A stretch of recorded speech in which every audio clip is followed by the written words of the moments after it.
برنامج نجوم الغد إلى أكبر معرض إعلامي في الشرق الأوسط. في أول عرض لهم خارج الاستديو دعيت مواهب نجوم الغد للمشاركة في المنتدى السعودي للإعلام 2025 الذي يقام في العاصمة الرياض. هذا المنتدى اللي يعتبر اليوم أهم حدث إعلامي وعالمي لكل المهتمين بمستقبل الإعلام والذكاء الاصطناعي والابتكارات التقنية. الحمد لله ما فيش أي توتر، أحس بكل فخر أغني الوطني وسعودي وعربي.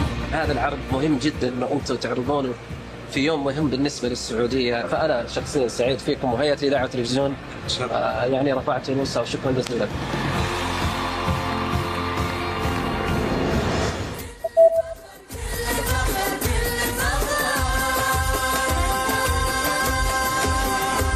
قدمت المواهب عرضاً غنائياً مميزاً بمناسبة